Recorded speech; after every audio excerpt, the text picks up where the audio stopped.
What's up, everybody? Welcome to the Mr. Straight Facts Show. I'm Mr. Straight Facts. Hope you guys had a great weekend. Uh, Sunday, um, I do a show. You guys know if you come to it all.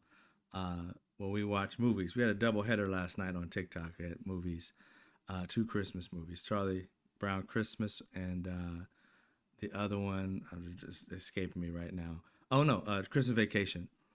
And during that show, Kate, I don't know if she's in here or not, but she told me, it was like later in the night, that Rob Reiner was killed. And I thought, and I was like, wait a minute, say what? I had to stop the show a little bit, look at it, and see what she was talking about. And I looked it up, and in the news, online, People magazine, for some reason, that's weird because usually People magazine is just about celebrity, and he is a celebrity, but it usually doesn't give you like the news first. That's like some TMZ shit, you know what I'm saying? So, but there was that he had been unalived, that it was possibly his son, and all that, right? Um, that was late last night.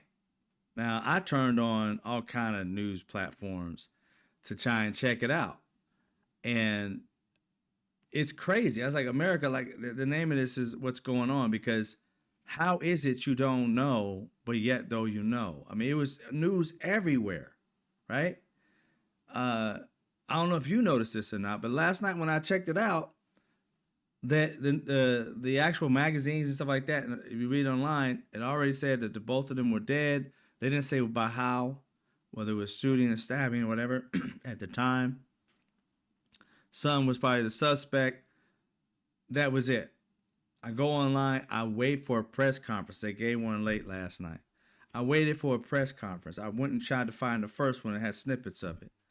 They didn't have anything. And I was like, what do you mean you don't have anything? The news was like, somebody in the audience, a reporter said, what do you say about what People magazine says about it's the mom and dad in there, Rob Reiner and his wife Michelle Singer Reiner. It's them, they're dead, and it's possibly the son that did it.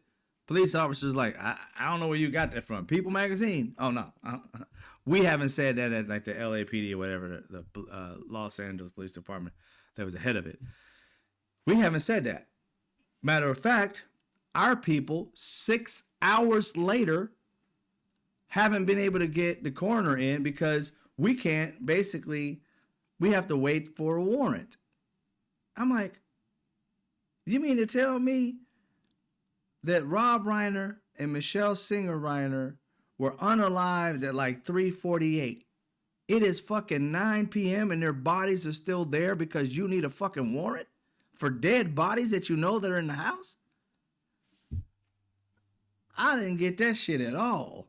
I was like, where'd this shit come from? When did we start doing this? I was here for Michael Jackson's death. They was in his crib immediately. And you can't go into his house. You're trying to find out who owns it. It's run through a trust. I'm like, what does that shit got to do with anything? You see dead bodies, you should have free reign to go take care of dead bodies. The coroner's on his way. It's 6 hours later. The fuck you mean he's on his way? They're waiting for, boy, I was livid. I was livid. I was like, where is this shit coming from? I've never heard of this. When did this start happening? I've never heard of you having to get a warrant to get to go into a person's house and, start investigating on a death. I thought that shit was free reign once you found out a dead body was in there. I could understand if somebody called you and said somebody's in the house dead and nobody's answering. You go inside. I mean, were the dead people going to sue you for opening up and trying to save their lives? I don't know, y'all. I don't know. It threw me off. I'm still kind of baffled by it because they're still kind of up in the air with it. They're still trying to like figure it out somehow.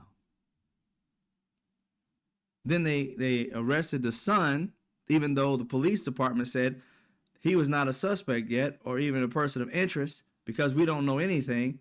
But People Magazine had that, or People.com, whatever it is, they had all this scoop already. Who told them? The bodies were deceased. The police hadn't even been able to have an opportunity to investigate. This shit don't make no sense. But that isn't the only thing that made me say, like, what is going on? We had a double, turns out they were stabbed. And supposedly they got the son on like a $4 million bail for murdering his parents. Supposedly had in the past some kind of drug abuse and all these different things. And I don't know how much this shit's reliable as far as what I'm telling you, because again, this shit has been flipping on a dime. They said the last thing that I heard was that he had just moved back into their home. This son had just moved back into the house. And he had had some mental issues before. But we didn't know, at least they didn't know, that he had any kind of violent, situation going. At least that's not what they reported. So all of that happened. And then we had 2 like mass shootings. And it wasn't in America, one of them, but still, if you got a heart, saying it's not all about America, it's human lives. In Australia, open gun, I think it was a father and a son, if I don't get these 2 switched up. But a father and son taking out people. And then the one here at Brown University, they're still looking for the gunman for that. He was just walking the streets all calm. Y'all see that? Your boy was strolling. Like, ain't no big thing. He couldn't have been too damn far away from the location on his foot. And I'm like, I ain't saying that, I ain't trying to disrespect the police for anything like that. I'm saying that. I'm just saying is, he wasn't even running, y'all. That dude just felt comfortable in getting away. All black. Just walking like he was going to get a pizza. I was like, damn. After all that, you just skated by. And they got him on camera, but again, who knows if they'll ever be able to find him with Kash Patel being the head of the FBI. It's insane. This fool pulled the same trick. And I mean trick because he is a trick. You know what I'm saying? Kash Patel literally, I don't even know if he got to the scene, but immediately pulled some social media podcast bullshit. He literally put out a tweet or whatever the hell, a post, wherever he was on. I would probably say tweet or a truth or whatever. I don't know which platform it was on. I want to say X. Puts out a tweet saying basically they got a suspect. It's like, why you jumping the gun, bruh? Did you even realize, again, it's the same shit? They interview somebody that was a person of interest, and he says there's a person of interest, but didn't you learn from the last time just to shut your fucking mouth until you find out something? Instead of trying to appease people and trying to make them feel like somebody's off the street? Because by the way you phrased it, and I'm not saying that it is the worst phrasing in the world, I'm just saying is that you should never have even mentioned it. Because they were just interviewing somebody, just pulling somebody off the street that they thought could be the person. You don't need to tell us everybody who you have in custody. You could pull 5 or 6 people. That don't mean you have somebody yet. The threat is still out there until you have verified that that person is the person. And here it is. Kash Patel literally put out, I'll let you see it for yourself. He puts out a post, and there it is. And he wanted to update the people in Brown University. And I'm like, dude, if you don't really have an update, zip it. Who does this? Who does this? You'll say you got a person of interest. They're not a suspect just yet, or whatever it may be. But he started bragging about the technology and shit that they got, and we got this ground game, we got all this shit he made up. Oh, he activated the FBI cellular. Why do we need to know this, bro?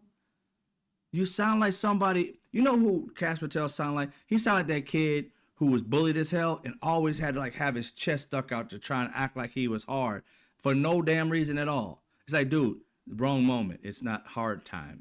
We just talking. Hard times when you really gonna fight. He don't know the difference between literally like when you should be on go or when you should be chill. He's always on go. Look, I'm the head of this. I'm a big guy. That Napoleon disease. Just because he a little man, he got to act like he a big man at all times. I'm like, bro, big man energy is not needed 24/7. This shit right here is calm, collected. You got to have that big D energy, not that little D energy. You sitting there all puffed up and shit like a puffer fish. Relax. You don't know shit yet. You out here gotten these people thinking like you don't call them. I saw a few students that kind of like said that when he said that, it's like a monkey got off their back. They were scared shitless and because they think this dude's still out there. They don't know what's going on, when they should go home, blah, blah, blah. You know what I'm saying? And then all of a sudden this dude put it out. And then he had to retract it and it came back. Do you understand the mental? I mean, these people going through PTSD don't even realize it. And if they were really close to it, and you don't even have to be really close to it. You just have to have that fear that it's in your vicinity.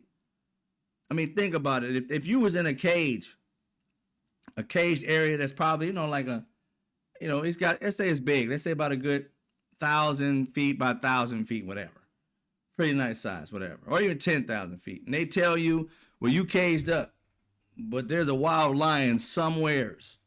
You scared shitless even though that thing ain't nowhere near you. You stressed out. You're like, where the fuck is it? You're looking at every bush.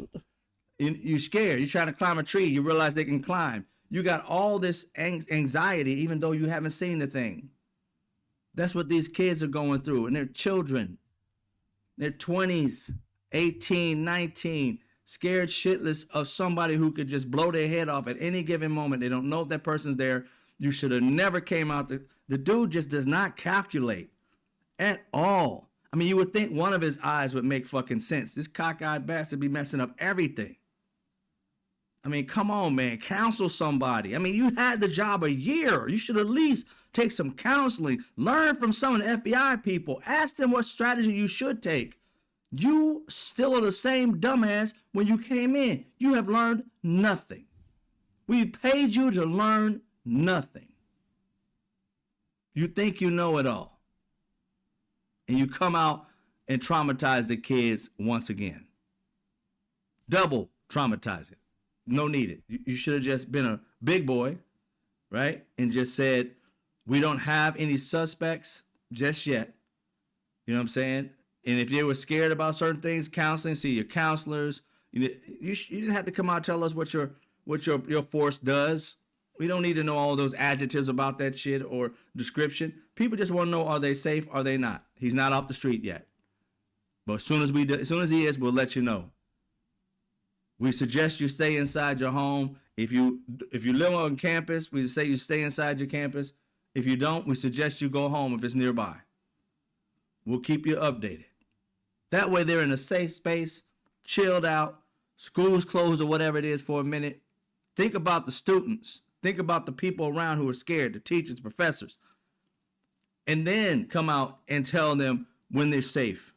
Instead of this bravado bullshit. Like the last time, we didn't find out till later. This little punk ass dude literally going around asking, I can't go out yet till I have the right uniform. He had to cosplay. Anybody else, any man that had BD energy would be coming out there if he had a t-shirt on. I don't care if this dude was dressed like a fucking clown, just coming from his kid's birthday. He got the clown suit on, handling business. Fuck all that have to wear the FBI shit. Just got off work. I just heard about it. What we got? Where we going? How we gonna do this?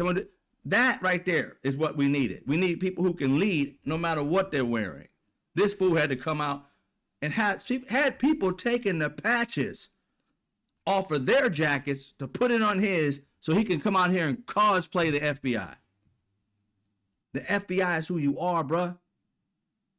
You don't have to wear anything. You could be wearing a thong out there being fucking, I just got out of the pool. What we got going on? Shut up. What we got going on? The kids okay? That's what we need. Somebody who can just walk out there, and this dude had to cosplay it.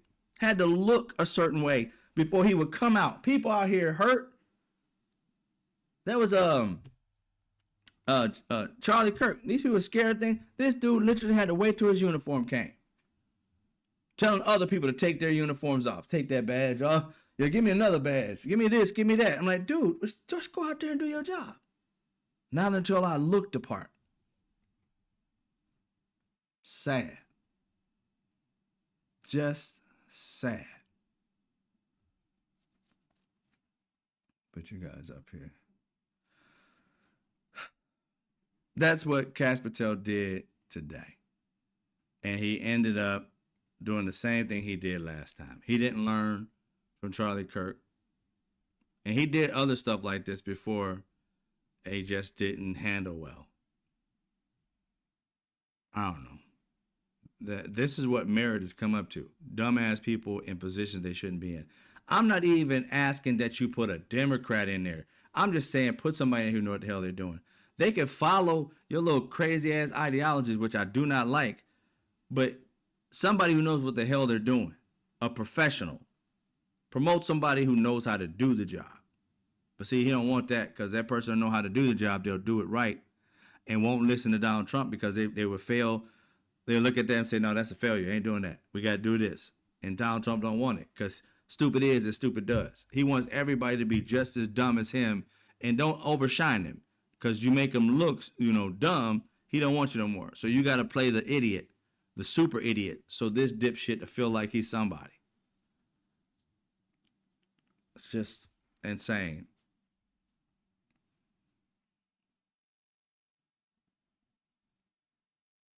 Another thing that got me tripped out again. I'm like, is this like, we're in like the Bermuda Triangle of media, of news or some shit?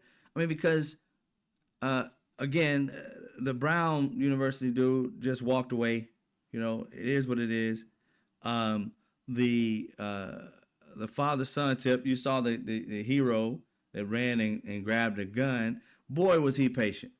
Boy, was he patient. This dude up here killing people. I might have put a bullet in his butt. I ain't gonna lie. He just took the gun and just sat it there and looked at him as he ran away. I mean, nah, you ain't going away, homie. Bye-bye. I would have got him right. I would have tried to unalive him, but I would have got him in the butt cheek. He been shitting metal for the rest of his life.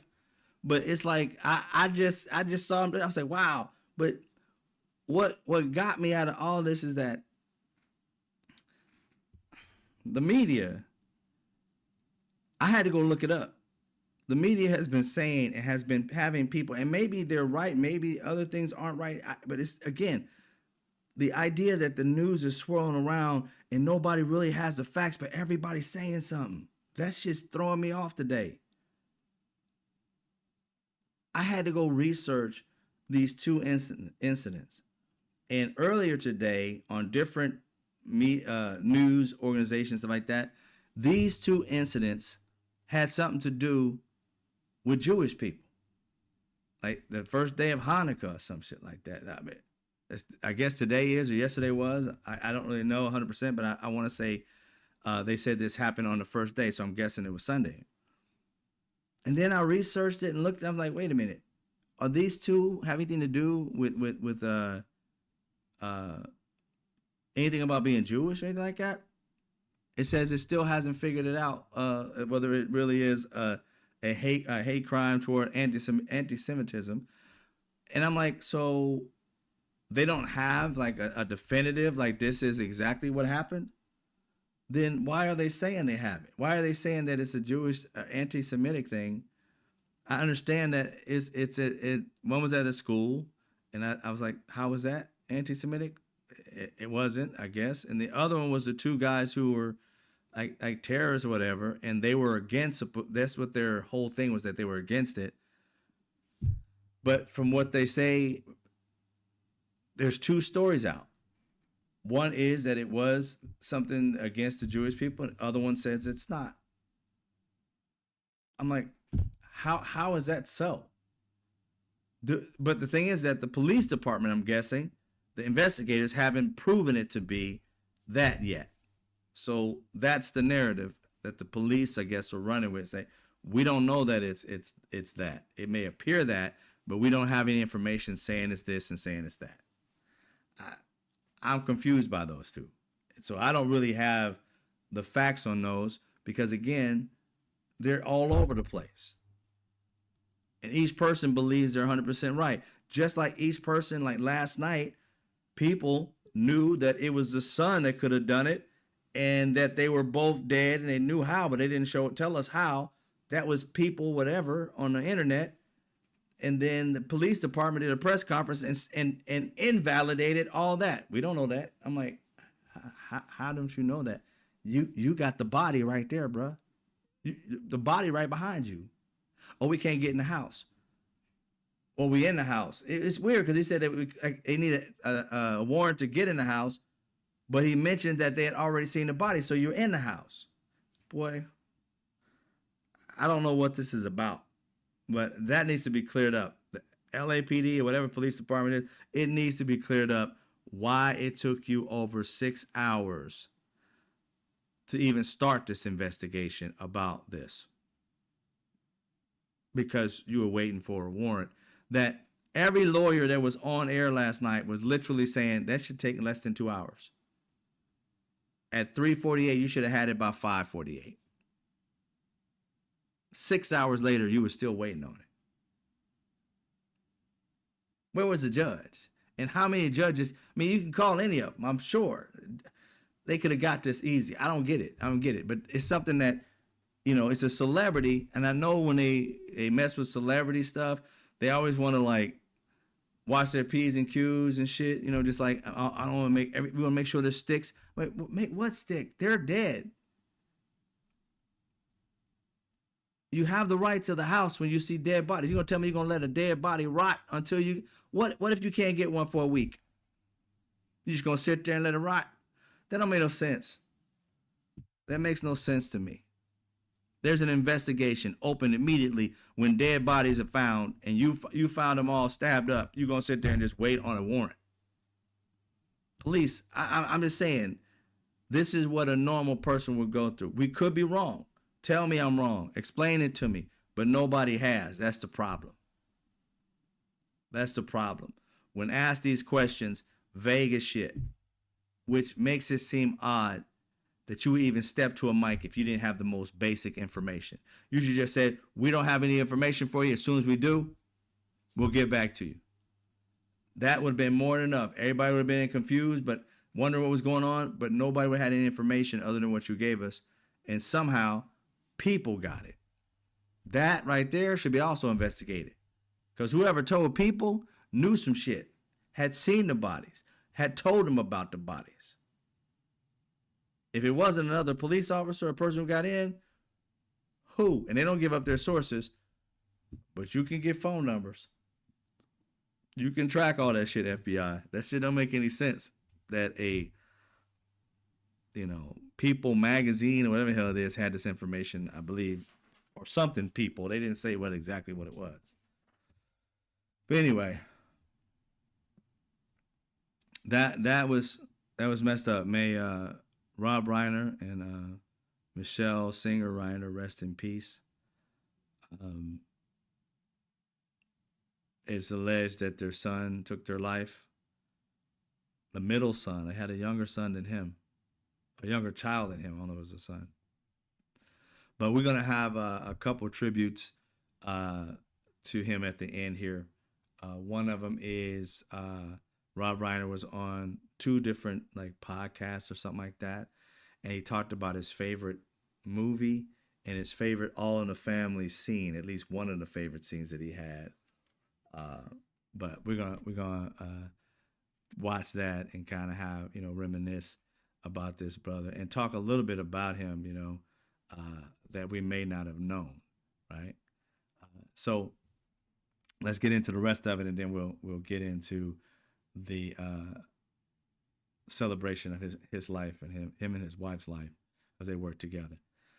All right, Epstein files coming up. 4 more days, the 19th. Now we understand that the Republicans, or at least Donald Trump and FBI and Bongino and Bondi and well, FBI, I mean cockeyed Cash Patel.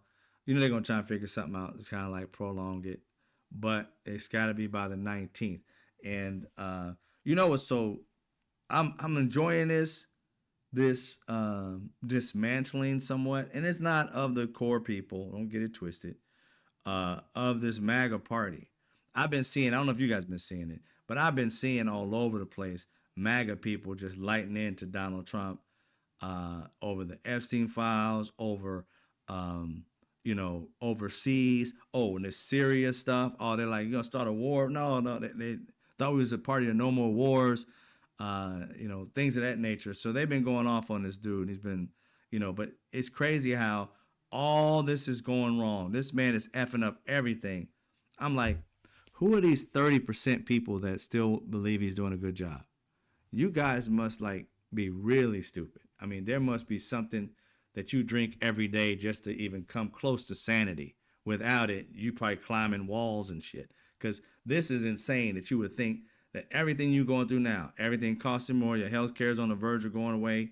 And if it goes away completely, you know, your shit's going to double, triple, and the subsidy go away. Oh, it's crazy. Double, triple. Some people say up to quadruple. I guess that's probably going to be families. I don't know. But it's insane. And you guys are like, oh, okay, you know, I'm still thinking you're doing a good job. Okay. Wait till that healthcare kick in. The one that you're about to lose. Oh, you're going to flip the hell out. I didn't vote for this. Yeah, you did. Yeah, you did. Shut up already. In advance, shut up. You did it to yourself. But we're gonna talk a little bit more about, you know, that whole process of Donald Trump, you know, effing all of them over, and they're still like, you know, I don't even know what it is. I'm guessing it's just so much hate in their heart that they can't even foresee. Because I'm tripping. Yeah, I've never in my life. I'm trying to understand this shit. I've never in my life thought that I hate something so much that even if it hurts me, I'm gonna ride with whatever that is so that it hurts them. Even if it hurts me. I'm like, no, I ain't about to shoot myself so I can unalive somebody else. You must be crazy. It just doesn't make any sense to me. I don't understand that mentality at all. My brain is filled with so much logic. It's like, yo, I can't go to illogic land. You know what I'm saying? That planet cray cray shit just totally mess up your entire life over what? What do you think you gained from it? What kind of happy joy did you get out of this shit? And who was it? He contacted me earlier. Five Alarm Fire contacted me earlier about some guy, and I watched this video. I got his name, Paul, I believe, or something like that. Paul Lance, maybe. But I listened to him, and it's a white guy talking about, you know, the truth about, you know, white people from a white person's perspective, what white people have done to themselves, and you know, from his perspective, it just sounds better coming out of his mouth than it comes out of mine. But it's a really good, you know, video to watch if you get a chance to see it. I'm gonna make sure. Hopefully he steps in here. If he comes in here, I'm gonna ask him the exact name because you know what? It's on my phone. Let me see if I can get it for you here. But it's a good video to watch. He sent it to me. Let's see here if I can get it. Oh, okay. It is Paul Lance. The name of the video is Trump Mocks Rob Reiner's Death. 77 million voted for this POS. It's a good video to watch. He really goes into just straight facts after fact after fact after fact.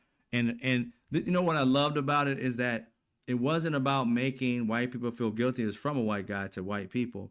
It was about making it taking held accountable and responsible for the things that have happened. Admit this shit and let's move on away from this shit. And that's what I've been saying this entire time. It's like nobody wants everybody to feel bad. We just want you to admit it and let's get past it. How do we get past it? We get rid of all the crap that they continually do. When they pull a black person over, start saying, what was the reason why you pulled them over? If they kill a black person in the street, you be like, something's wrong with that. You just don't unalive somebody. You start to see that person as a human instead of like, this subhuman type of thing.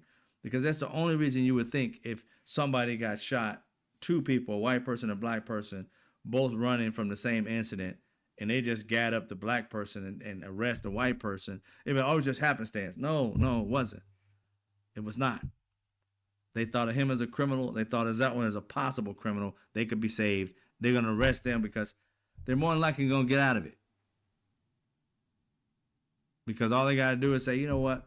He was a good kid before this. He just hung out with the black guy and, forgive him. Don't mess up his life. That judge would be like, all right, you're free. Black guy, you get life. But he had the gun. You know what I'm saying? It's just how it is in this country.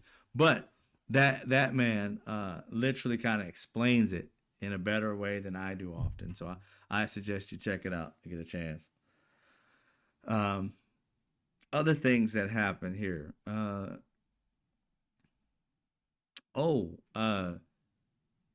There was some video. I didn't get a chance to get it. There's video I saw it earlier today of Shapiro, and this is the conservative guy, not the head guy, not the governor of Pennsylvania, but this is the one that wears a yarmulke all the time. I can't remember his first name, but Shapiro, Jesse Waters, he was kind of like, they were talking about Donald Trump's, like basically his economy and the things that he was doing, and how if he doesn't change a little bit, the Republican Party is going to get his ass whooped in the midterms. So they're all, not going to say all, but a lot of them are very scared about what's going to happen. Jesse Waters, on the other end, had the same mentality as kind of like Trump. It's like, oh, well, so what? We'll lose the House. We'll keep the Senate. We'll keep it moving. But if they lose the House and the Senate, what happens? You know what I'm saying? So he's kind of oblivious to it. But MTG is like, really, you shouldn't be doing this. We need to be, shoring up things, health care, and so on. What you're doing is really kind of messing up the party. It's supposed to be America first, and you're all over the globe. I got to agree with him. But here's the thing. We can't stand, and I can't say we because I can say me. I say we sometimes. Me. I can't stand MTG, and I can't stand some of these MAGA Republicans. But here's the thing. When we do agree upon something, that's what it's all about. I know we're mad at MTG and all the crazy, that woman's batshit crazy.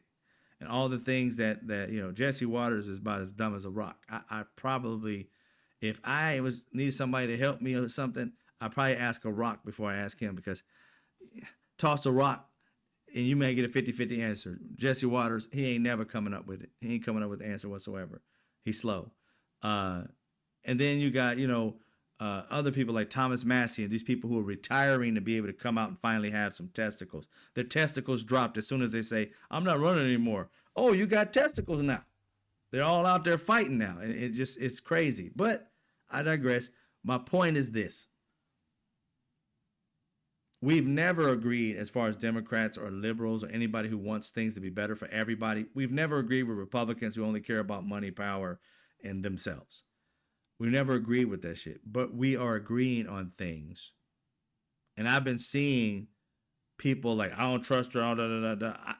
I can't trust her as far as I can throw her. But as soon as we agree on something, we need to fight on that something together. All the other shit, we don't agree with. But those things we got to agree to disagree. But once we get that agreement, stick with that shit. We got to roll with it. And that's something that Donald Trump has really kind of killed in a lot of us, because we just can't stand these people because they went so far right with Donald Trump. And we know in their heart of hearts, they're still that way. They just want to go their route. They want to split off and be kings and queens on their own. And we know that it's at least we believe that it's toxic to even kind of even work with them. But it's about the people. So we do have to work with them on things we can agree and make agreements on. These Epstein files, as sick as it is what they are, they kind of bringing Republicans and Democrats together. We found something that's disgusting, deplorable, that all of us, not all of us, but a lot of us are saying we can agree on that. Okay, we got one thing we can agree on. Thank God. Right? And let's work on that agreement. And then what Donald Trump is doing, going out here in these speeches. Donald Trump's trying to do these speeches out here, y'all, telling he only did one so far, and it sucked beyond wildest dream. And I'm telling you, all of us who have to watch these things, we should be paid handsomely. Because this shit, watch this dude, whew, I'm telling you. And we're not paid handsomely, but we should. I'm like, this stuff it's hard to watch. I don't know if this man has like is there a brand called Snake? Because this fool has got to say snake all the time. I'm wondering if he's getting paid every time he say it or something like that, because it ain't even a snake story. It ain't the snake story of the poem, but he still mentions snakes in this last one. I was like, what's this all about? Why is this man mentioning snakes on throughout? It goes snakes in the plane, I don't know what he's doing with the snake thing, but he was out there speaking, and y'all, it was crazy to listen to this man speak and claim some of the most outlandish things that that everybody who knew what groceries were.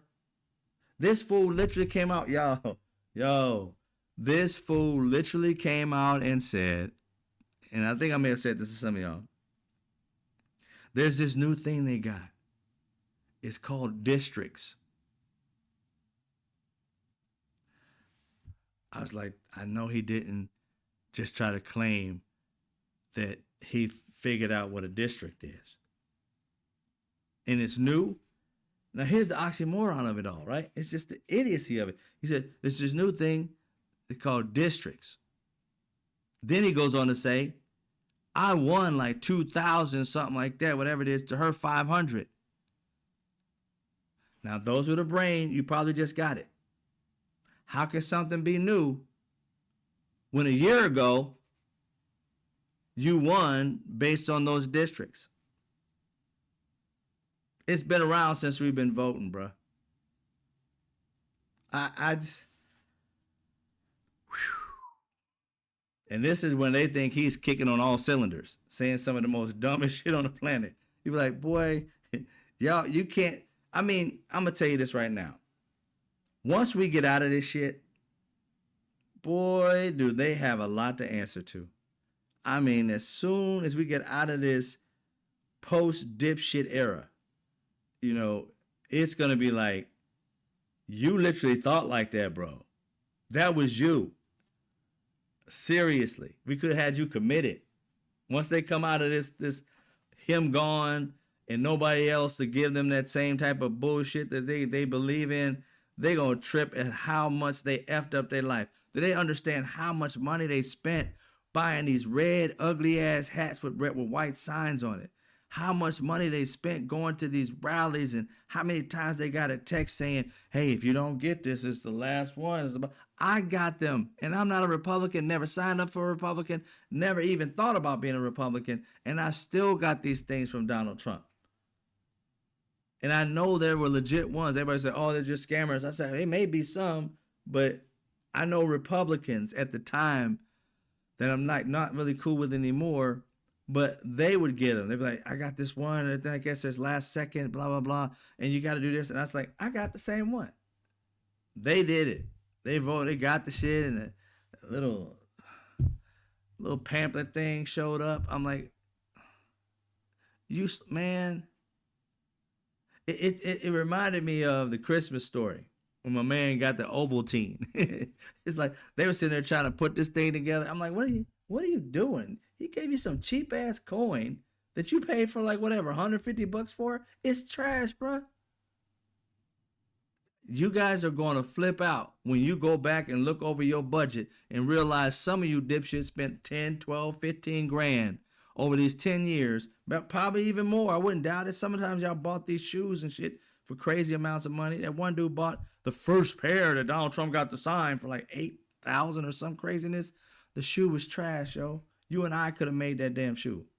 It was nothing but a company that ends up it was one of those companies that was, they design any kind of shoe. You can just send in your own color, and he just put, I wanted gold.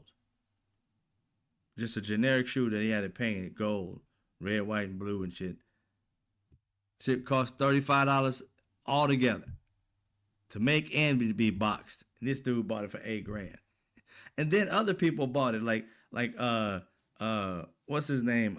Not Drake, but the dude that says DJ Khaled. He bought it. He bought a pair. I just like buying shoes. Fool, I don't know what you doing, but you just bought some junk. Oh, it's gonna be worth something. Probably for people who were dipshits to buy it, but down the road when he's long gone and everything, but it wasn't like no major design he made. I can get that same shoe in gold today. It's a place called like Alive Shoes or some shit. It ain't nothing but them just mass producing the same shoe.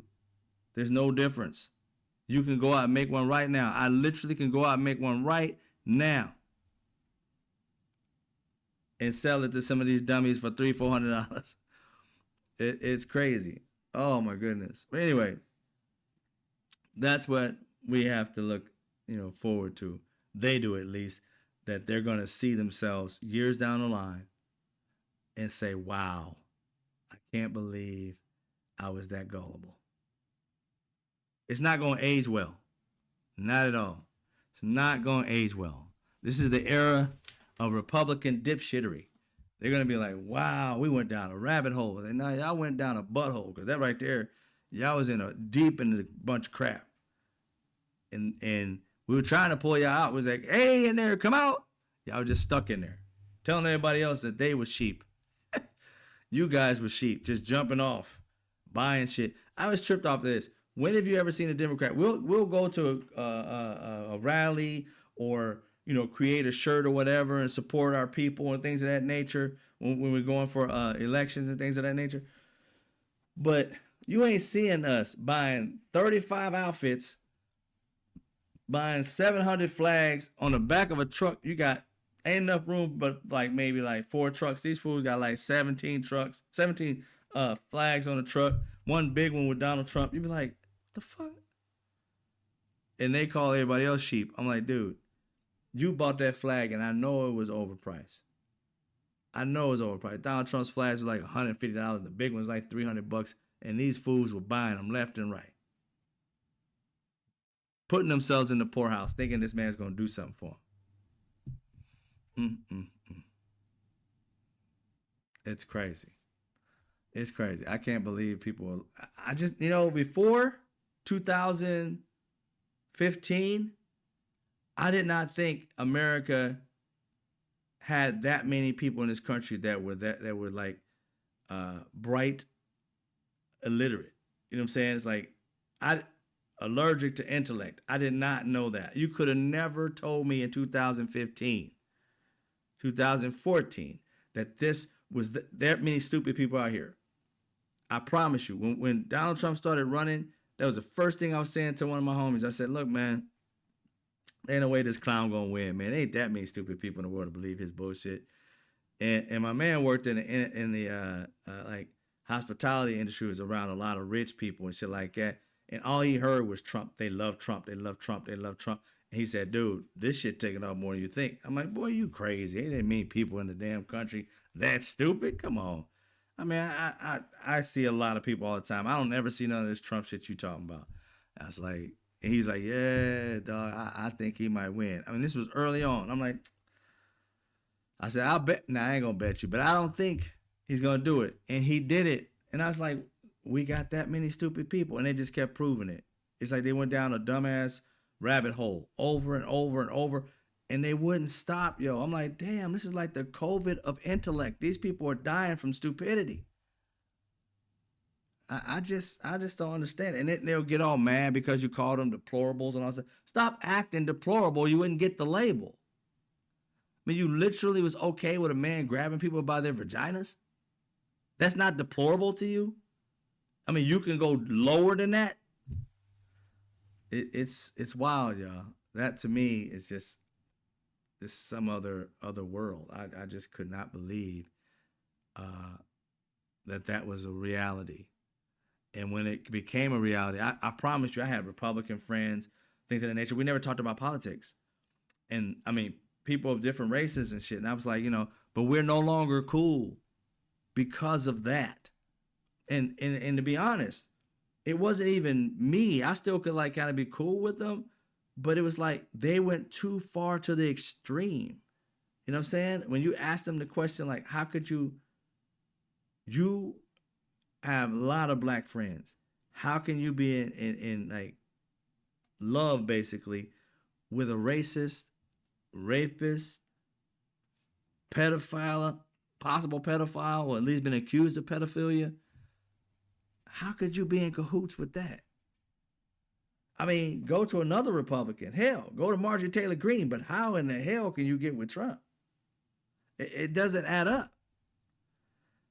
And what I started to realize is that I forgot it was, a white friend of mine hit me up, that's not a Republican, hit me up to the fact that he said that what you don't know is white men, not all, he was talking about, he's white, so he was telling me, he said white men feel not necessarily inferior, but they feel like they're not needed. And if they're not needed, this is what you get. They feel like they're not needed, that you can do it without them. Then you get them acting like this. And I said, oh, the inner colonizer comes out. They just want to destroy everything, burn it all down to the ground. He's like, you're witnessing it. This is what's going on with them. You get into close quarters as a white person. You ain't gonna do it as a black person. Not some Republicans can get there, but you get into that, you'll hear them talk about everybody like, Jews will not replace us. When you start to dig into all that shit, like, what does that even mean? No disrespect, but oftentimes you can't tell a Jewish person from a white person. And I ain't gonna say this every time, but oftentimes. So it's like, where are you seeing it? Oh, it's in the nose. Man, I don't see some big nose Germans. I don't see some big nose and all that. That ain't in the nose. Everybody got, every culture, that's in God building you. Everybody has that type of shit. It's not like you own big noses. So stop that. So I'm like, what is it that they have a problem with? And it's all about upward mobility.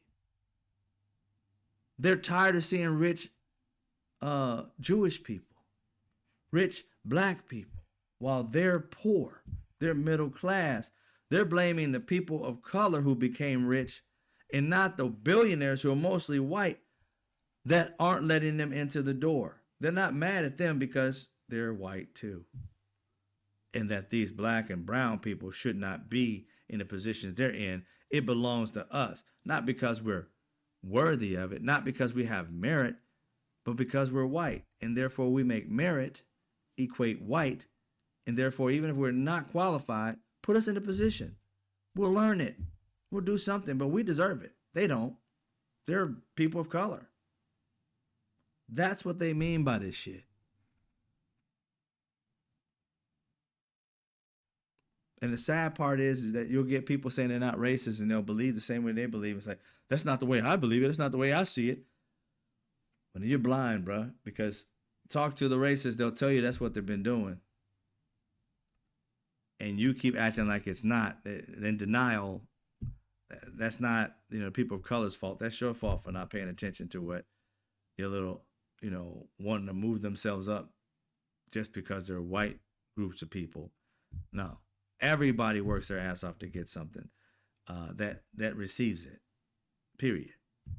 I don't look at no lazy person that has moved from being an immigrant or coming to this country as an enslaved person and taken off. None of them are lazy. None of them are not worthy of what they've done. They bust their butt to get there. But you got a certain class of people that get tired of being down, haven't figured it out, chose not to get an education, chose not to follow their individual spirit of who they are and what they are, and just relied on white privilege to get them by. And it worked up until a point. Everything starts falling apart sooner or later. You got to tweak it. And now it's starting to fall apart. The American dream's going away for everybody. But for those who are entitled, it going away from them, oh, it's all hell break loose now. It's crazy. But that's what's been going on.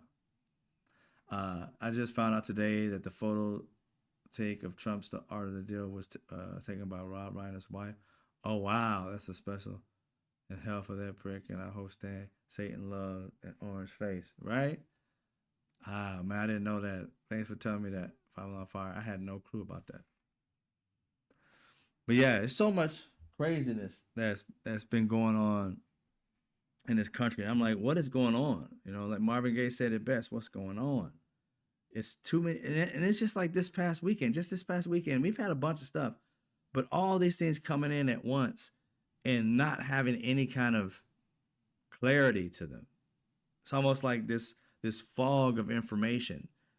I mean, you should know by now information that maybe you can't release to everybody because you're still going to investigate it. But there are many things I'm sure you can share about Rob Reiner and his wife Michelle, but they're holding it close to the chest. And I don't know if the son did it. They say they think it is, but I don't trust them anymore. That's the crazy thing. Cash Patel and all these other people that are running things, and this is not MAGA, I don't think, running a police department like that, but just the way the country's running and the leader of the country and these people, the way they respond, it's like, why would you trust these people? It's scary to trust them to do their jobs because even if you want to be transparent about what you know and what you don't know. We don't know who it is yet. Be safe out there.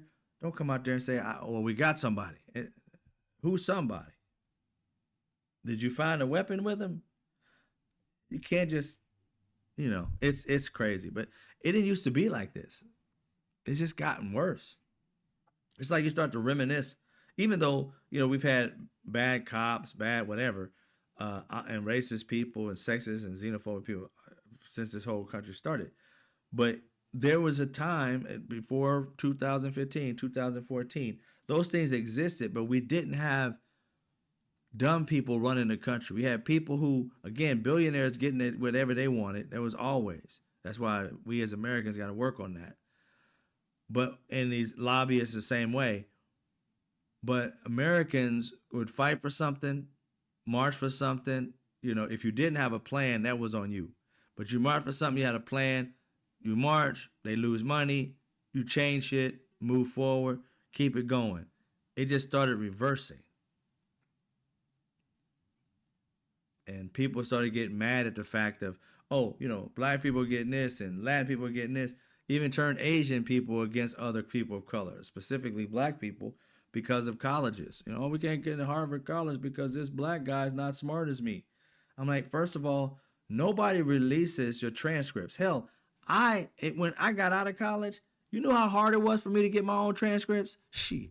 I needed my transcripts. I had to come back to where I went to school at. I'm like, yo, I need my transcripts. You got this, you got that. I'm like, what you mean? This is my driver's license. I went here. I'm like, hey, Ted, it's Drew. What the fuck you mean? It's like, I can't give it to you, man. I can't do it. And you gonna tell me that in this case and shit like that, they just gonna have all your documents and say that you weren't qualified for these schools. It's crazy. And so that whole process was flawed. They got hate in this country is just insane. But that was a part of knocking down the domino to get where we are today. Start tearing away at the fabric of what America has fought for, to take it back to its default. Women not having rights, people of color not having rights, only white men. So therefore, if we get all these Latin people out, we get some of these other immigrants, no matter what they are, black, white, Latin, I don't care who they are, the H-1B visa ones out, and then just let the Americans have the jobs. Never thinking that you're not qualified, bruh.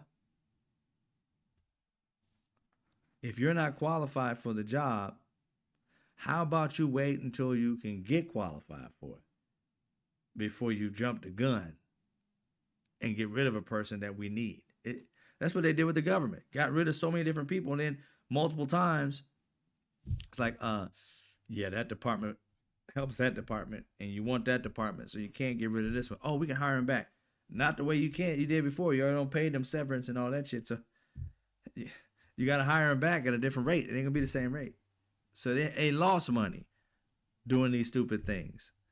And it's like, again, jumping the gun before you actually know what's going on. And that's the problem with having a tech company owner running shit for a government.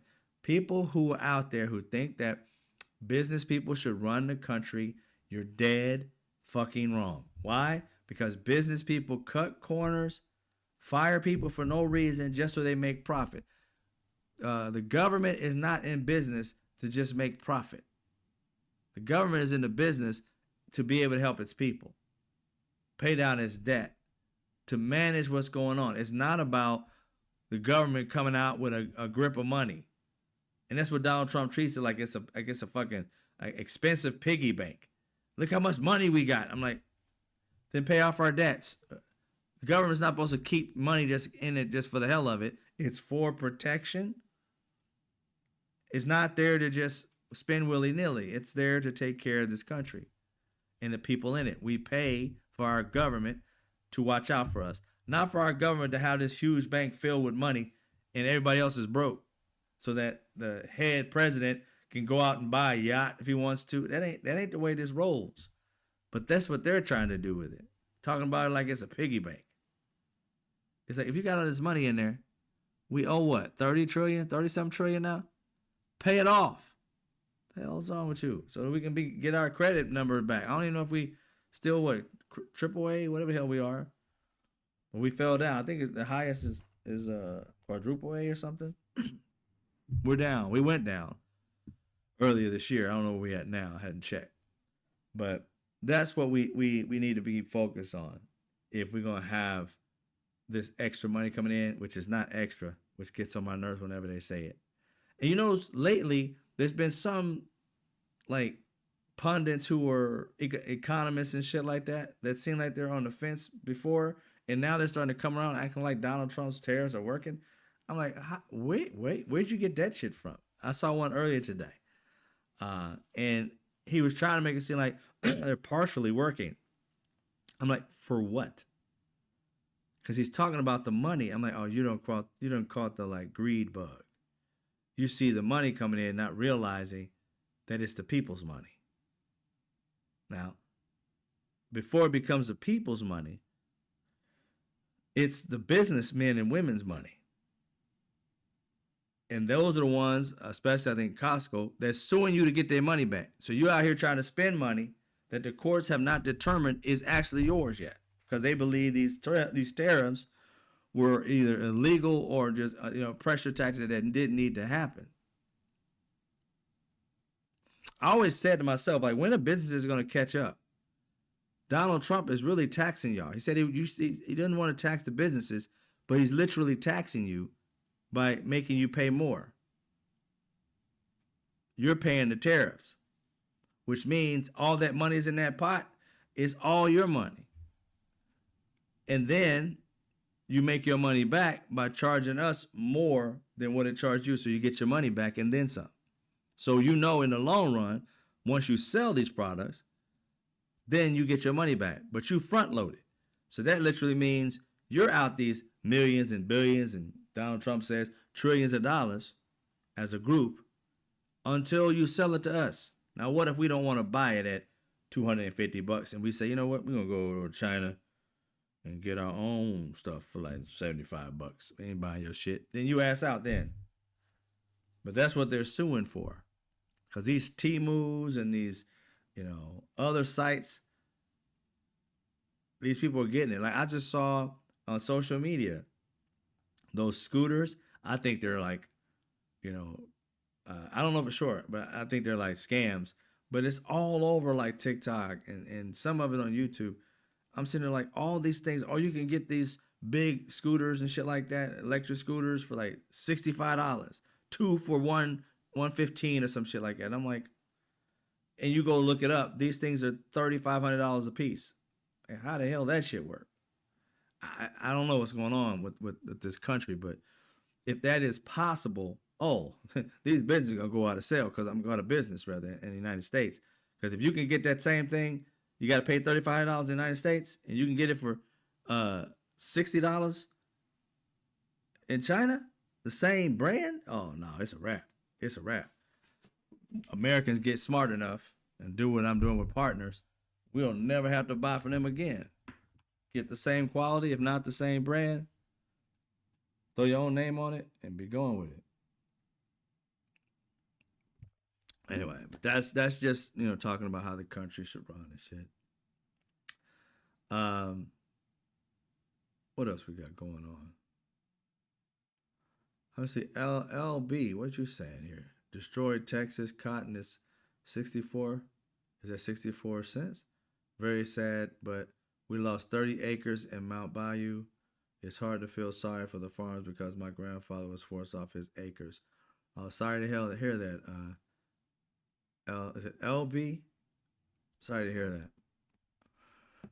Yeah, a lot of people are losing. Right? It said they will all get two two models of the scooters, 2-inch models of the scooters.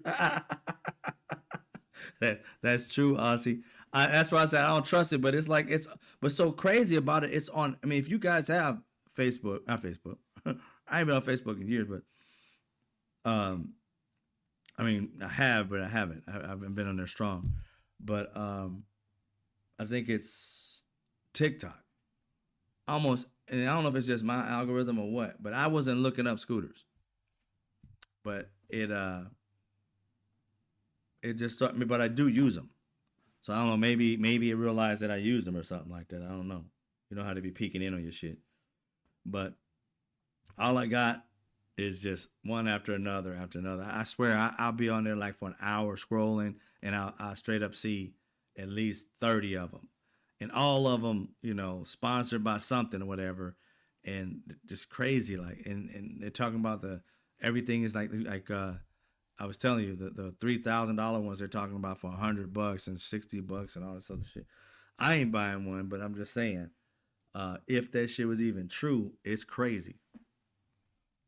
It's a wrap if it is. It's a wrap for businesses. And wouldn't it be crazy if that's really how much it costs from China? I don't think it would. You know what? I'm gonna do my research. I'm gonna find one. I'm gonna find one. I got a manufacturer, a connection with a manufacturer in China. I'm literally gonna ask her. I'm gonna text her tonight to see if she can find me one. I'm gonna give her the $3,500 one. I'm gonna tell her I ain't gonna put the price on it. I'm gonna say find this brand for me, and see what she comes back with. See how much they really cost over there.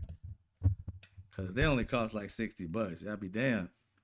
I'm gonna buy about 1,600 of them. If that's the case. Start my own store off of that. But anyway, but anyway, if that's the case, I don't know. Put my own name on it. I ain't got a problem with it. All right. Let's see. We got you know what? Let's get to our point of celebrating our brother. But before we celebrate our brother and sister, Rob Reiner and his wife, Michelle Singer Reiner. She's not in these videos, but the little history you find out about it should be pretty cool. All right. The I know you guys saw what Trump said about them. It's just deranged. Um, about him specifically, Rob Reiner. We're not even gonna go into it too much, other than the fact that Donald Trump is sick, uh, and he makes it about him all the time. But we gotta, and the thing that's good about that is I seen at least one, two, three, four, five. I remember five, and maybe more. Republicans that came out. Some of them in their own states. Some of them actually like like they're in their own state like legislature. but others that are in Washington D.C. and Marjorie Taylor Greene came out and just said, this is deplorable. What you put down, you need to take it back. This, we don't need to have this type of division. This is not a political situation. Them dying is not in a political way. You should have never made it a political thing. And I agree with that. And where I can agree with some of these MAGA nuts, I'll agree. I don't mean everything, but I'll agree on that. All right, so let's get into celebrating his brother's life. One of the things I remember Rob Reiner, the first time I remember seeing him was on All in the Family, and his name was Meathead. And, as a kid, I didn't know what the hell that meant. It was always funny to hear his name, just to call him Meathead. But he was one of the better characters in the show for me, because if you ever watched All in the Family, it had to deal with life in that era of racism and comedy and politics. And you come to think of it, Rob Reiner his character is who he kind of was in real life. You know what I mean? He was a fighter for the people in the show, and that was a character. But I always wanted to know, like, how much of that was him, because I know he became this huge fighter in politics, and he sounded just like Meathead. It's the exact same thing, and would literally say, racism is wrong and you've got it wrong to Archie Bunker, Carol O'Connor. So I used to see that, and the thing I liked about him, he reminded me of, if you watch Good Times, I know y'all ain't gonna get this, but if you watch Good Times, Michael was the militant brother, you know what I'm saying? He was a militant brother talking about equal rights for everybody, and I'm not gonna do this, the Black Power sign and shit like that. And his dad was always, had that nose, look at you like, scared the hell out of you. And you had on Archie Bunker, on All in the Family, Meathead was that guy. He was the white guy that did this. He was a white guy. Thank you for the donation, brother. I appreciate you. To the people that are in need of it. Oh yeah, donation to you, brother. You pass on to the people. Yeah, most definitely. So he was that guy that put his. I told you earlier, Violent on Fire. I did watch the video, and I told everybody about it. And I really liked that guy's video. Is it Paul Lance? Is it something like that? But he was the Black Power type dude. He was the one that was talking about rights and for all people, not just for black people or anything like that. But he was talking about rights for women. You think so far away from you're such an old thinker, Archie Bunker. And as a kid watching that, I was always that kid that fought for what was right. And so I really resonated with Rob Reiner when I was younger, because I would find characters that I liked a lot. Even though George Jefferson was on there and Wheezy was on there. But I love seeing Rob Reiner because he was always that fighter for what was right, for women, for whatever, if it was gay, whatever. He had no problem with it. He was fighting for it. I was like, wow, this dude seemed cool. And in his life, he really mimicked that. And I was like, wow, he was so much like his character. I wonder if he had any help in developing it at all, or they let him help develop that particular character. Who knows? He was a lot closer to the producer of it than people think. It was almost like a family member in his relationship with the producer of that show. Rob Reiner, he was asked about. He was on a show. I want to give the name of the show, but I'll tell you in just a second as you watch it. He was on a podcast, I want to say Rich Eisen show or something like that. And they had a poll. And they asked him what was his favorite movie. Because he directed a lot of movies. But what was his favorite movie? And he'll tell you in his own voice here in a sec.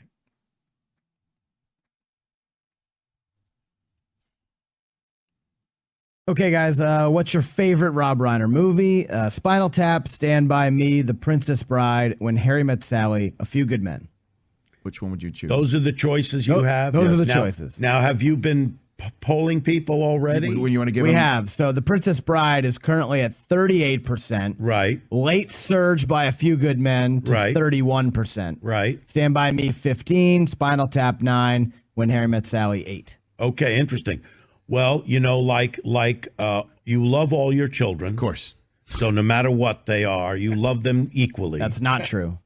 It isn't true. He doesn't Why? have Do you have children He that does not. He's you don't have any sorry. children? No, but I'll tell you what, I have like baseball gloves and shoes, and like I have favorite pairs of those. Why wouldn't it be the same for kids? Well, you make a great point. Maybe one of your kids is a giant screw up, Yeah. and you don't like him as much as Yeah. the one that's most successful. Well, Listen to this. This is so crazy, so surreal. When I didn't pick this like on like purpose. I just picked it on because I was like, oh, I like this. I had just heard the little clip, but then I took the entire clip, the entire video, and in the video, the kid is literally saying, you know, he said you love all your kids, you know, in that situation. Well, he loved all his children. That's what he was saying. And the other guy said, not really. And he's defending, I love all my kids. I don't know what you're talking about. I love all my kids. And it's just so crazy. It's eerie that, you know, his kid is being accused of unaliving him. Is, you know, there's so much more to this story, but that threw me. Is a genuine moment where he got kind of hurt to say that, you know, you don't love your kids. What's wrong with you? Who doesn't love all their kids? Where'd that come from? Right? you make a great point. I mean, it shows a real understanding of the human condition. That's my role on this show. He's Rob. hollow inside. That's yeah, my role yeah, here. yeah. So Well, for me, and it's not necessarily what I think is the best of all the films, but for me, the one that means the most is Stand By Me, because it was the first time I made a movie that I felt reflected my personality, my sensibility. so what was that about? That Well, it's a mixture of there's humor and there's some melancholy to it. And it was, I was 12 years old in 1959, which is when we set it. And so I have a feeling and a connection to it and what the little boy, Gordy, is going through in the film. Did you have was Stephen King involved in very much? He at all? wasn't involved, although I got to say one of the great experiences I ever had was first showing the film to him. And we showed it to him privately. I was there, and three of the other producers, we were all there. And I was so nervous because he's watching this film, and I knew it was a personal story for him because he actually lived that. I mean, he went with his three buddies to see this dead body, and actually the three buddies that he was with, they all passed away. In the book, that's what happens in the book, and in real life. In the film, we only had the one die because I didn't feel it was believable to have everybody die. Anyway, he watches the film, and we finished, and then he says, "I just want to think about this for a little bit. I'll come back in about 15 minutes. I'm thinking, oh God, I hope he likes this. He comes back and he says, well, I just have to tell you, this is the best adaptation of anything I've ever written.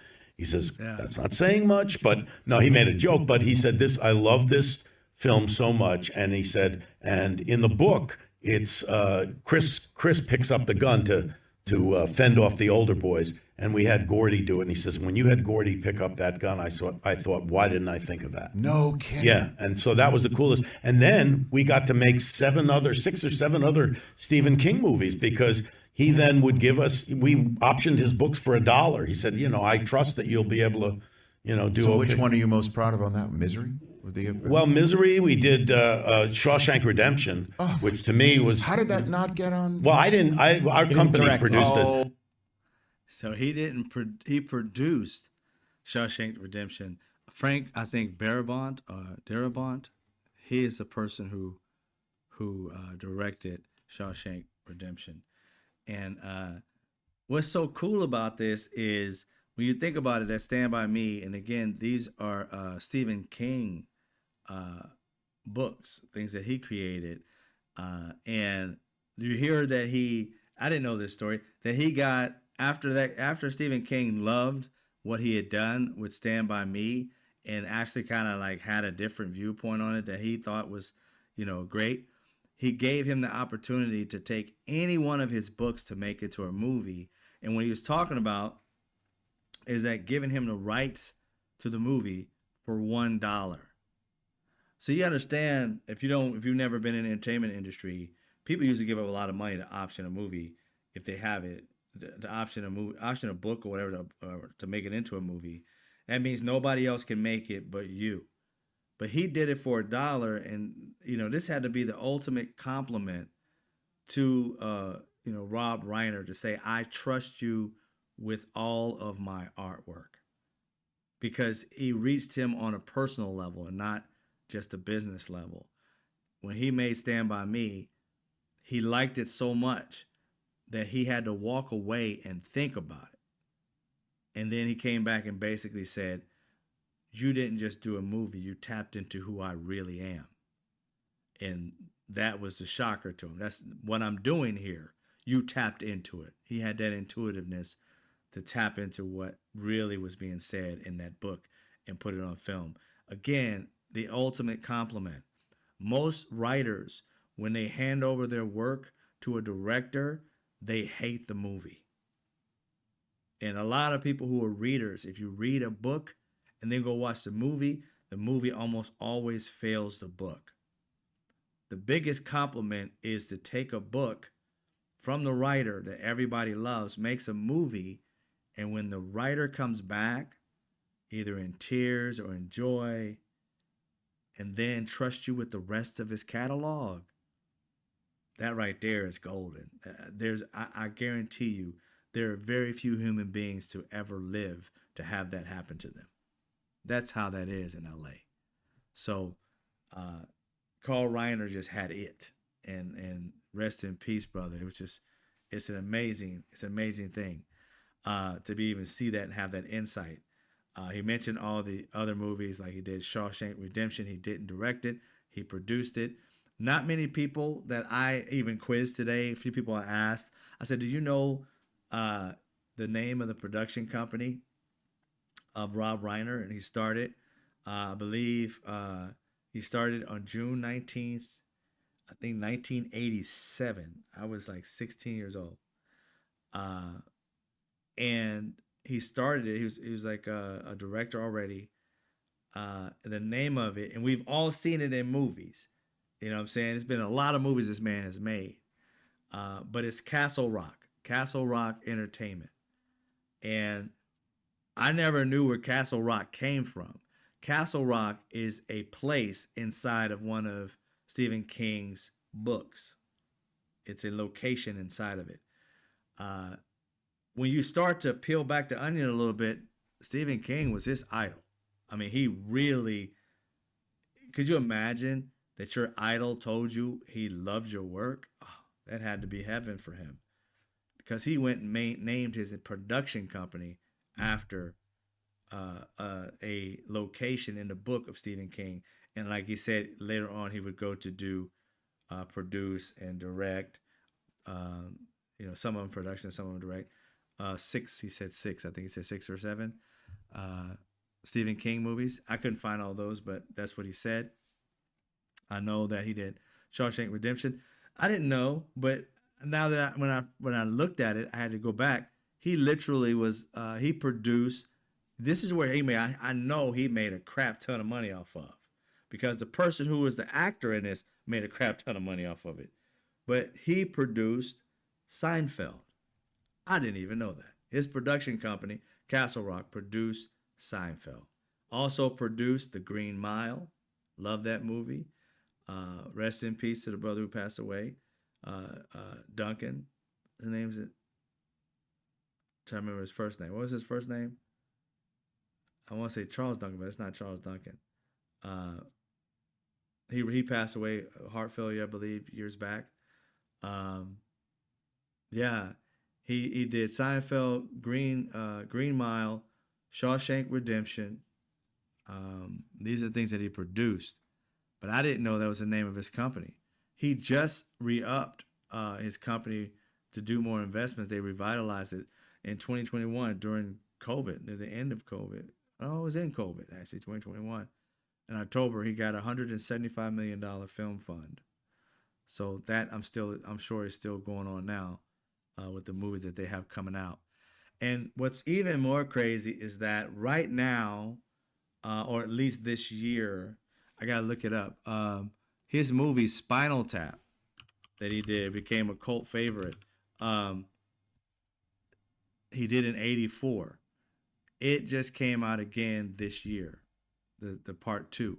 It's actually, I work on some stuff for the Oscars, so it's being submitted for the Oscars. I don't know whether it's going to be, nominated or anything like that, but they'll end up seeing it. I don't know when it came out, if it hasn't come out already. But yeah, Spinal Tap is happening. It came out this year. And it's just sad to see him gone. You know what I mean? It's sad. And you never know what's going on in these homes behind closed doors. So I'm not going to jump the gun and say anything other than the fact that, it's none of my business right now on that. Just the fact that he gave a lot of happiness and joy to me growing up. Loved his movies. He used to be married to Penny Marshall. The thing I love about their movies, even Penny Marshall, is they captured that family, that love, that kind of like wonderment. It was just like them, and also like John Hughes and all that. They captured all this era of growing up, in my era of growing up, coming of age type of movies. And I do believe, somebody mentioned earlier, I do believe River Phoenix was in Stand By Me. I could be wrong, but I think he was. And it's just, I just wanted to thank him and, celebrate him for this. One more thing that I learned today, and it was crazy to hear it come out of his mouth because I remember the scene. But he talked about one of his favorite scenes that he had with Carol O'Connor. And I had to go back and look at some of them. Some of these scenes were funny as hell. Like there's one, I didn't get this one. There's one where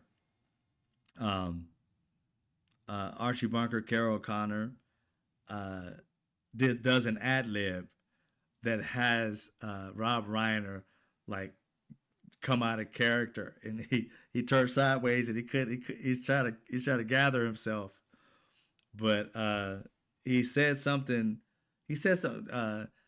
Carol O'Connor said something stupid, as Archie Bunker to him, and he just bows his head like, oh, this dumbass. he bows his head. And in the way he bows his head is hilarious. But he holds his head down like, man.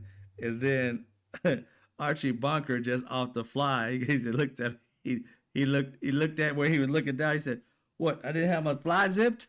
And my man just lost it. You got to go check it out. He lost it. I was like, that's so fun. I love to see actors kind of break that character. I see it a lot on Martin, but I love this show. So we're going to see the scene. I see it. I can't show it too much, but we're going to hear him talk about it. He's on a Sirius XM show. I couldn't get the name of it. I couldn't find it, but Sirius XM, I think they show the host so he can get his credit for what he did. But this right here is Rob Reiner talking about the scene he had with Carol O'Connor and how they enjoyed it and ad-libbed and stuff like that. All right, let's get it.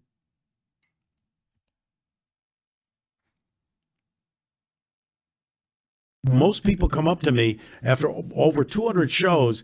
They'll say, the scene I remember most is when you and Archie discussed how you put socks and shoes on. And we had this scene that just happened it was improvised. I was putting my socks and shoes, and he walked in, and he goes, what are you doing? And this was all improvised. He said, what are you doing? I said, what do you mean, what am I doing? He says, you don't put your socks and shoes on like that. I says, what are you talking about? He says, you don't put a sock and a shoe and a sock. You put a sock and a sock and a shoe and a shoe. And we just improvised the whole thing. And it became something that was in the show. And I remember that. And I also remember, and this was really extraordinary, we had become such a tight unit after 8 years. What we do is every Friday night, we tape the show in front of a live audience. We do a show at 5:30, and then we do some notes, and then we get another audience in, and we do another one at 8 o'clock. And we take the best of both shows. They cut it together, put on the air. After the 5:30 show one time, the first act, the first half of the show, it died. I mean, there was nothing. It was just a bomb. And we thought, what are we going to do? The four of us got together and started improvising an opening act, the first act. and the writers are writing it down, and we're scribbling it, and we learned it, and we went in front of the 8 o'clock show, and we just did it, and it worked. That is something I'll never ever forget, because it only works after 8 years and that tight knit. That tight knit of a group, it cut out. So he's like that tight knit of a group when you do that. So they had worked 8 years together. They were working on a different cylinder, a different vibe, where they just had a few hours, and they went and ad-libbed, came back, and the writers were writing as quick as they can ad-lib, and then as soon as they got finished with the scene of doing it, they went and read what they just did, and then went out there and performed an ad-lib. It's hard to perform an ad-lib, y'all. I'm going to tell you right now. Now, for them, because they have the ability to be able to remember lines and stuff like that easily, but when you ad-lib something, it's off the top of the dome, and that energy and way you say it is always different when you say it again. So for them to literally just have it written and not record it, have it written, and then go out and basically regurgitate what they just read and learned, and then do it in front of an audience and make them laugh, and turn it from a earlier show that bombed to the first show, to the second show that hit. And if you paid attention to what he just said about how that worked, is that they would, I don't know the exact hour, but they would do like a show in, like I say, at 3 o'clock, whatever, and then 2 or 3 hours later, they do another show, right? The exact same show. So they have 2 shows in one day. And then they'll take the good from both of them and put it together. So they do the same show. And in this situation, the first show bombed.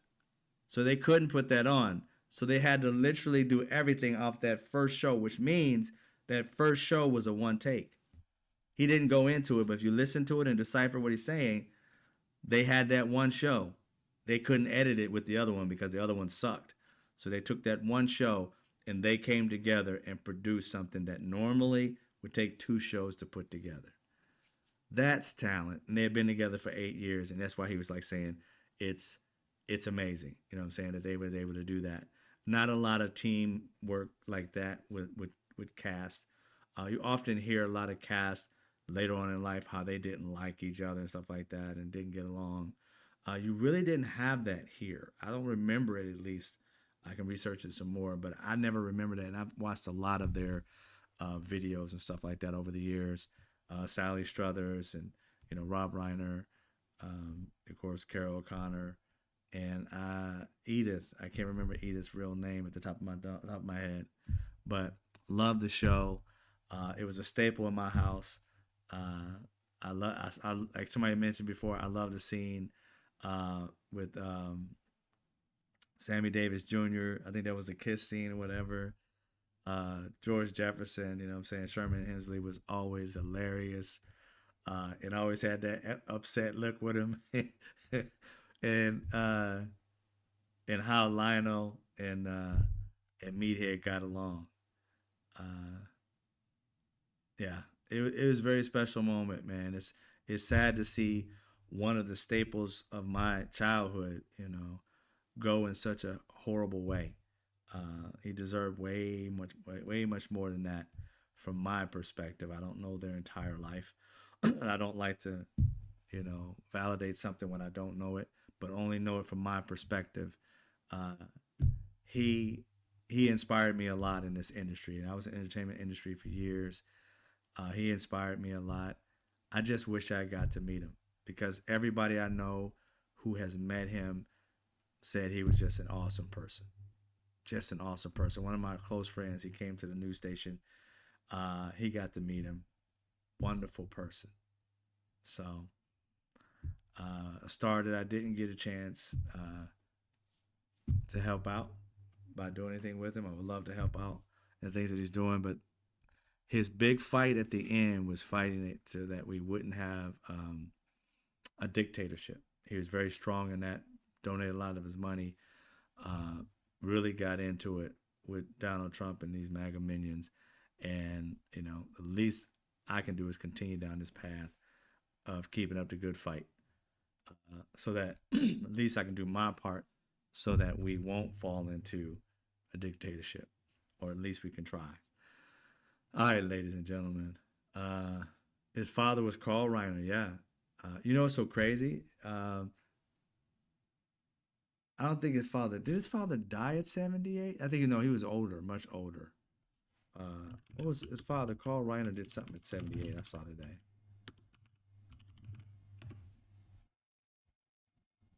I think his father was 99 or 98 or something when he died.